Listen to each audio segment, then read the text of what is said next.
और सीरिया की खबर मैं आपको दिखा रहा हूं। एलेप्पो जो कि कैपिटल है, वहां पर 7 किलोमीटर अंदर तक घुसा विद्रोही गुट। ब्रेकिंग और शॉट। एलेप्पो सिटी सेंटर से कुछ ही दूरी पर विद्रोही गुट। इस वक्त की बड़ी खबर।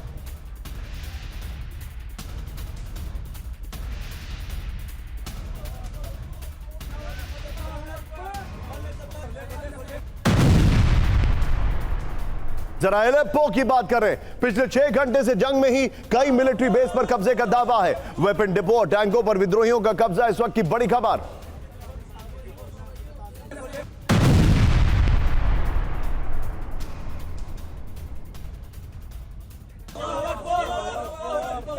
इस वक्त की बड़ी खबर। वेपन डिपो और टैंकों पर विद्रोहियों का कब्जा। इस वक्त की बड़ी खबर। ईरानी मिलिशिया के इलाके पर हमले का दावा। ईरानी मिलिशिया के इलाके पर हमले का दावा। एक और बड़ी खबर। सीधा ये ब्रेक करिए, नीचे जरा टिकर में ब्रेकिंग ऑन करिएगा। सीरियाई सेना के बड़े बेस पर विद्रोहियों का कब्जा। ब्रेकिंग शॉट के साथ सीरियाई सेना के 46th रेजिमेंट बेस पर कब्जा कर लिया गया। तस्वीरें विचलित करने वाली हैं। ये देखिए जरा, सीरियाई सेना के हेलीकॉप्टर को भी नष्ट करने का दावा। विजय, क्या हम 3 ब्रेकिंग 3 शॉट दिखा सकते हैं अभी की?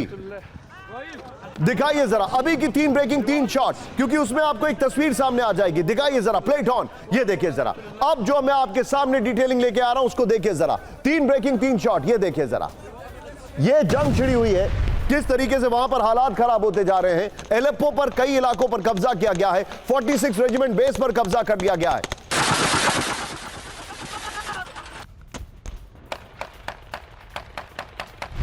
आइए जरा, अब जरा इसकी डिटेलिंग बताने से पहले सीधे मैं यहां पर कॉमोडोर जीजे सिंह सर के पास चलूंगा। सर, आपको इंतजार कराने के लिए माफी।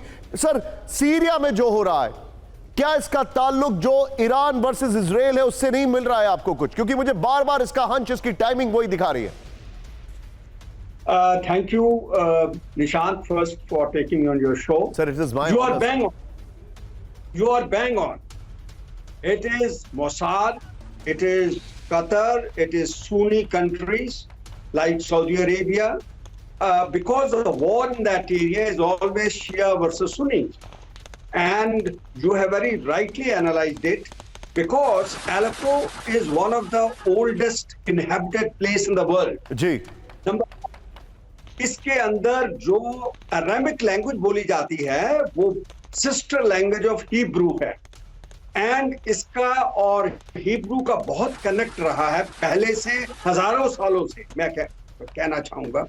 तो मुझे ऐसे लग रहा है कि ये बिल्कुल सही है कि इजराइल ने लेबनान पे अपना जो बम्बार्डमेंट थी वहां से छोड़कर उसने पूरा फोकस जो है सऊदी अरेबिया की मदद से, बिकॉज अब्राहमिक अकॉर्ड के साथ ये सब एक है, और ये जितने सुन्नी कंट्रीज हैं ये वर्सेस शिया हो जाते हैं।